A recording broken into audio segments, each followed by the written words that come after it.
Sam and Andrew, there's one thing I thought I would never be, and that's an astronaut. But have a look at me now. I'm on Mars.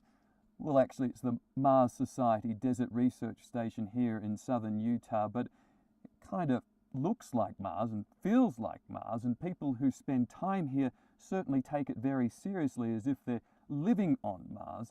And there's some serious science being performed by these self-confessed space nerds, including a couple of Aussies.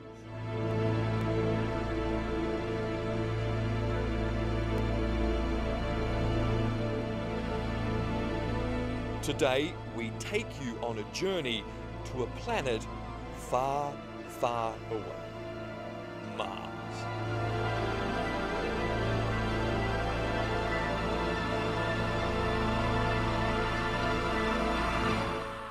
Well, all right, these red hills are actually a remote part of the Utah desert, but for the past 2 weeks, 4 wannabe space travellers, including 2 Aussies, have lived as if they were on the red planet.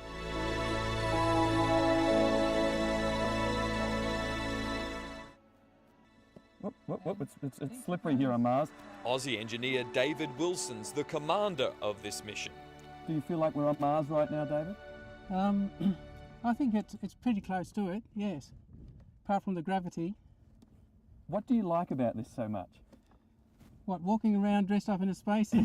Exactly. It's supposed to help us understand how to live and do work on another planet, in particular Mars. And this is where they live, the Mars Society Desert Research Habitat Module, or the HAB. Alright, this is the main airlock entry and exit to the habitat. Each time we either go in or out of the habitat, you're supposed to go into this airlock area and shut both doors. And in theory, if you're practicing a full simulation, you need to stay in that airlock for about half an hour.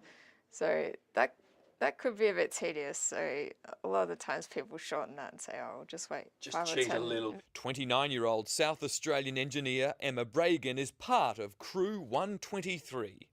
It's a very interesting staircase design. It's one of the things they're trying out here, so it's very much a testing ground. Interesting/dangerous. But each person gets their own private room, so yeah, it's pretty comfortable. So on Mars you get your own room? Yes. I guess I figured people would be there for so long. If they didn't have their own private space, they'd probably go a bit crazy. Got a mission to make curries on Mars. It's inside the HAB where they would be protected from the harsh environment of the red planet outside. It's just a very different experience. I mean, you basically get to go to a completely foreign place and pretend like you're on another planet. And I know this is probably the closest you can get to that sort of experience at the moment. So yeah, I thought it was definitely something I wanted to try. Would you like to go to Mars, for real?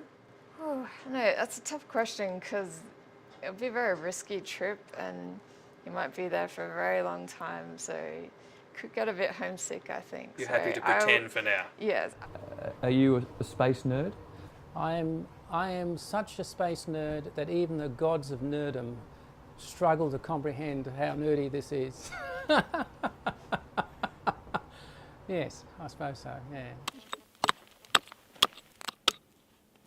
The crew conducts its own experiments that could help prepare future real Mars manned missions, including operating their own Mars rover.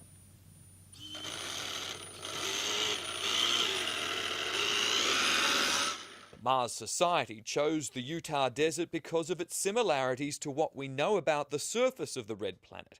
Compare it to photos taken by NASA. Hollywood has also used it. It was here the Mars-based movie John Carter was filmed. Is it fair to say this is as close to being on Mars without actually being there? It's one of many places on Earth that is considered a good analog for Mars. Crew member Jen Blank is an astrobiologist who works on NASA's Curiosity project. Are there little green men on Mars? Do I believe? Honestly, no. I'm open to the idea, but no, I think I'm hoping we'll find signs of past life. It's born to be an astronaut. It looks like play until you try to put on the spacesuit. There's one small step for Mike Amor. What does this research station do as far as keeping the dream alive of getting onto Mars? Well, more or less it's a test bed, so people can try new ideas out. Is this above and beyond the call of duty wearing these spacesuits? The issue is about what you can do and you can't do, or how much harder it is to do things when you go to Mars or to the Moon. Things take longer, things are harder, and there may be some things you can't do at all. Will this be as close as you ever get to walking on Mars, or do you hope to one day be on Mars? Oh, I really would like to go to Mars, but at the moment it's probably a long way off. Soon Australia could have its own slice of the red planet. The Mars Society there is trying to raise $1 million so it can build its own research station in the South Australian desert.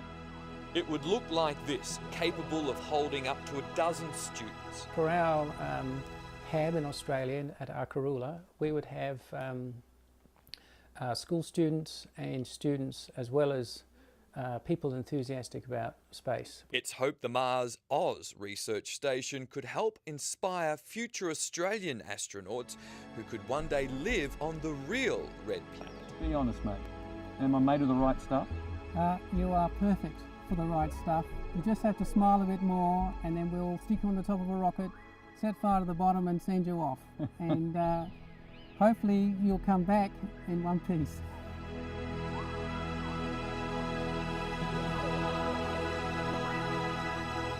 Our Aussie Mars explorers will live here for a couple of weeks, but let me tell you, after spending just an hour in this spacesuit, it's very claustrophobic and I've had enough. I'm going back to Earth. See you there, Sam and Andrew.